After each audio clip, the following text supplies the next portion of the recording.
O canal JMB Invest informa que nada que aparece neste vídeo é recomendação de investimento, apenas informativo. Rapaz amado, estou aqui para gravar mais um vídeo. O vídeo de hoje é o relatório gerencial do XPML11 do mês de julho. Mas antes de nós analisarmos o relatório, eu venho pedir ajuda de vocês para chegar ao meu objetivo, minha meta, que é chegar a 5 mil inscritos até o final do ano. Conto com a sua ajuda. Se você ainda não for inscrito, se inscreva no canal. Informação relevante, deixe o dislike. E se tiver alguma informação relevante, deixe o like. E deixe nos comentários o motivo, tanto do like quanto do dislike. Vamos lá para o seu relatório. Objetivo do fundo. O XPML tem como objetivo a obtenção de renda por meio de exploração imobiliária de shopping center, bem como o ganho de capital mediante a compra e venda do shopping center, conforme detalhado no regulamento do fundo. O fundo teve início em dezembro de 2017, tem aproximadamente 6,5 bi de patrimônio líquido e 608 mil cotistas. Ele tem a taxa de administração de 0,75% ao ano, conforme previsto no regulamento, e uma taxa de performance, a bendita, abençoada, taxa de performance de 20% do que excedeu o benchmark. E o seu benchmark é IPCA mais 6% ao ano. Que tem o comentário do gestor. O mês de junho foi marcado por datas tradicionais que impulsionaram o desempenho no varejo, entre elas o Dia dos Namorados. Ele fala sobre a distribuição de rendimentos. No dia 18/7, o fundo divulgou a distribuição de 92 centavos por cota, com pagamento em 25/7 para os detentores de cotas em 18/7. Esse no mês do dia em agosto ele já anunciou também 92 centavos por cota. Vamos para sua DRE do mês de junho. Ele teve com receita cerca de 57 milhões. Desses, 54 milhões foi com receita imobiliárias, 2,6 milhões com receitas de fundo imobiliário e 718 mil com renda fixa. Ele teve um total de 9,2 milhões de despesas, sendo dela 5 milhões com despesas financeiras, que é a famosa alavancagem do fundo. Então ele teve um resultado de 48 milhões e distribuiu 52 milhões. Ou seja, aqui ele teve um resultado menor que o seu resultado distribuído. Mas o shopping você tem que levar em consideração, se você for analisar, se você for estudar. Eu aconselho de você pegar o relatório de 6 meses a um ano. Porque tem meses que ele tem a receita maior, tem meses que ele tem a receita menor. Que é seus projetos de meio ambiente. É que é o cronograma de alavancagem do fundo, que é o grande problema do fundo no momento, que é a sua alavancagem a curto prazo. No final de 2025 agora, ele tem uma bela burdoada para pagar. Aqui seria o gráfico e aqui seria a explicação. Vale ressaltar que as parcelas se referem a parcelamentos realizados para adquirir ativos de qualidade. Beleza, ele está se explicando. E para pagar esse ativo a curto prazo, que está muito em cima, 2025 e 2026 também tem mais um pouquinho, ele tem três opções.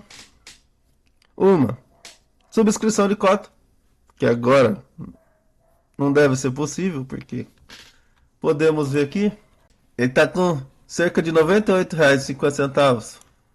Acabou de atualizar aqui. R$ 98,66. E o seu valor patrimonial é R$ 115,57. Ou seja, está 85% de PVP. 0,15 abaixo do seu valor de seu patrimônio líquido. Então, se ele fizer emissão de cotas abaixo do seu patrimônio líquido, os cotistas vão ficar muito bravos. Vai diminuir o seu PL e vai trazer prejuízo para os seus cotistas. Ou seja, então ele tem essa possibilidade, mas não tem como usar agora. A segunda é vender o imóvel. Vender o imóvel para destravar dinheiro e pagar as dívidas. E a terceira é que eu acho que ele vai fazer é rolar a dívida. Fazer uma nova dívida. Assim podendo pagar em 5, 10 ou 15 anos. Pagando a taxa, né? Lógico. Provavelmente vai ser cara a taxa, porque hoje em dia a Selic está 15%. Então o banco ou securitizadora que faz te emprestar o dinheiro para ele, vai pedir um retorno maior. Aqui é o tanto que ele tem que pagar. Como eu falei, o final de 2025 ele tem a segunda parcela do Jundiaí Shopping, cerca de 63 milhões. E a terceira parcela do portfólio da Sim, 630 milhões. Então aqui já dá 693 milhões, sem contar a correção do IPCA ou da Selic, que ele não deve falar, mas no relatório, no fato relevante, deve ter. Que ainda vai ter corrigido, né? Então, tem mais de 700 milhões para pagar até o final do ano. Esse é o grande pênalti do fundo e é por isso que ele está tão descontado e ele vem apanhando todo. E por ano que vem ele tem mais cerca de 100 milhões para pagar. 37 em abril e 63 em junho. Em 2027 ele já tem mais 200 milhões. Então, nos próximos 3 anos, vai mais de 1 bi. Então, esse é o principal ponto. E até agora, até esse relatório aqui, a gestora não falou nada. Como é que vai pagar? Qual das 3 formas que ela pretende usar? Qual das 2, né? Porque a primeira, nesse momento, é quase impossível. O cronograma de desembolso dele, segundo a gestora, então vamos ler. Conforme divulgado ao mercado e demonstrado no gráfico na página anterior, o fundo terá uma necessidade de caixa ao final de 2025. Isso significa que a diferença entre as obrigações já assumidas e os somatórios dos valores a receber, saldo em caixa e disponibilidades, resulta em um caixa negativo de aproximadamente 747 milhões ao final desse ano. Ou seja, ele tem que arrumar até o final do ano 343 milhões. Aqui ele explica que eu acabei de explicar aqui em cima. Que ele pode fazer venda de ativo, emissão de cotas e alavancagem, que na minha opinião vai ser o que ele vai fazer. Que é o histórico de alavancagem do fundo. Está com uma alavancagem de cerca de 25,9 milhões.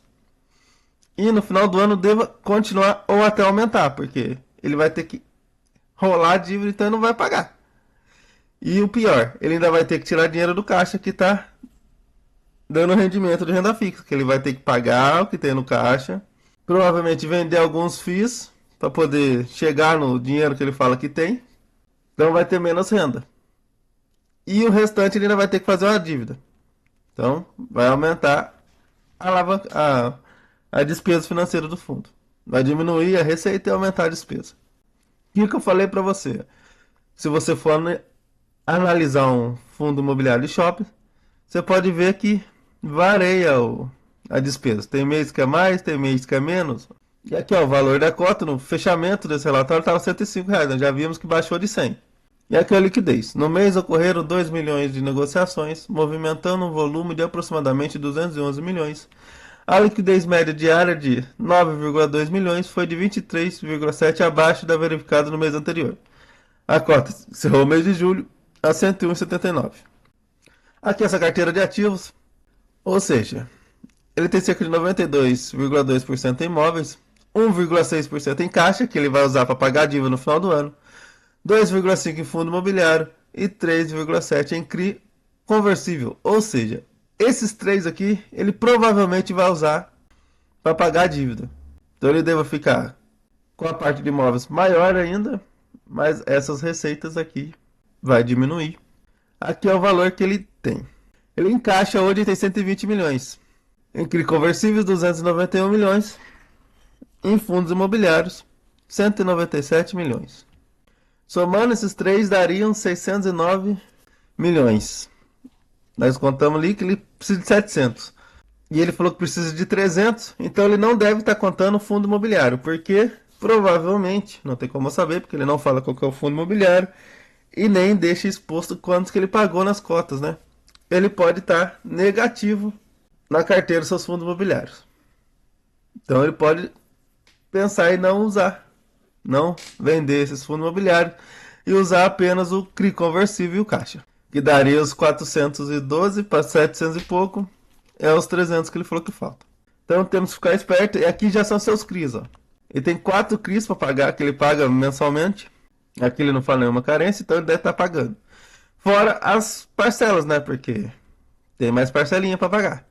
E aqui seria o seu cronograma de amortização usando 5% que ele poderia pagar. Mas detalhe, tem que puxar os relatórios para ver se ele realmente está guardando esses 5%. Porque esse mês nós já vimos que foi negativo. Então ele ele deve estar tendo que usar os 5% que ele poderia guardar semestralmente.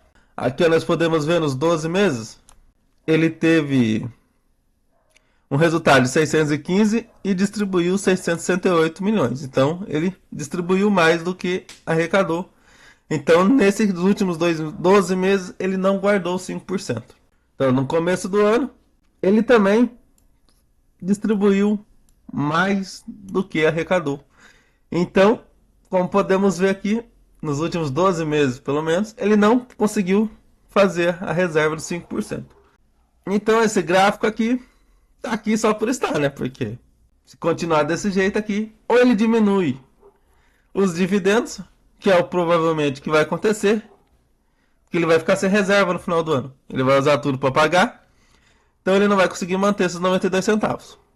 Se você quiser que eu faça um vídeo para estudar e destrinchar para ver quantos que pode baixar os seus dividendos a partir do ano que vem, deixa no comentário. Aqui são os indicadores operacionais, vendas da mesma loja. Ele teve 7,9% o ano passado e esse ano 1,7%. Aluguéis da mesma loja aí aumentou. Ele teve 0,9% em 2024 e em 2025 está 1,4%. Descontos melhorou também. Ele tinha cerca de 4% de desconto ano passado e esse ano está 2,7%. E o NOI caixa por metro quadrado, que é a variação anual, o ano passado foi negativo em 3,7% e esse ano está positivo, cerca de 16,8%, dá uns 20% de diferença quase. Vendas por metro quadrado, o ano passado foi negativo também, esse ano está positivo, cerca de 6%. E as vendas totais, aí diminuiu, foi cerca de 50% o ano passado e esse ano está 33,7%. Custo de ocupação médio aumentou de 11,1 para 11,7. E o fluxo de veículo, ele teve cerca de 102% de fluxo de veículo o ano passado e esse ano cerca de 14,7%. Os resultados do ano passado pode ter tido também ainda um reflexo por causa da pandemia. Então tem que levar isso em consideração. Aqui são os indicadores operacionais. A BL total por metro quadrado de 964 mil metros quadrados no portfólio, né, do ano passado, em junho. É a BL própria, que é a BL do fundo, cerca de 330 mil metros quadrados. Que é a vendas por metro quadrado e o NOI por metro quadrado. Esse mês ele teve, em junho, né, no caso, mês do relatório, 133 de NOI por metro quadrado e 1.611 de vendas por metro quadrado. A venda foi um pouquinho pior, mas o NOI por metro quadrado foi um pouquinho maior também, só um tiquinho. Aqui a vacância é de imprensa líquida. Só a vacância do mês passado, de maio para junho, aumentou, cerca de 0,3%. Em compensação, a sua inadimplência líquida diminuiu para quase 0%. Aqui são seus shopping centers na carteira. Seu principal shopping center é o Tietê Plaza Shopping, que tem cerca de 11% do seu PL. Que a diversificação regional por ABL, cerca de 75% fica no Sudeste. E a diversificação por administradores. A maior é a SIM, 32%, seguidos pela ALOS, 16%, e a JHSF, 15%. Essa JHSF, que essas três é a empresa listada em bolsa, certo? Aqui são seus shoppings e quando foi adquirido e a porcentagem. Tem um cachorro latindo para aparecer no vídeo, então peço desculpas se sair algum latido por aí.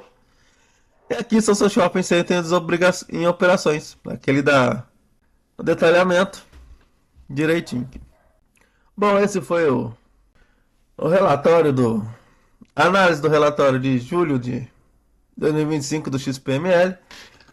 Deixa aí no comentário o que você acha sobre a sua alavancagem, principalmente a de curto prazo, que tá aí batendo as portas. Falta 3 meses praticamente. Estou gravando o vídeo dia 22 de agosto.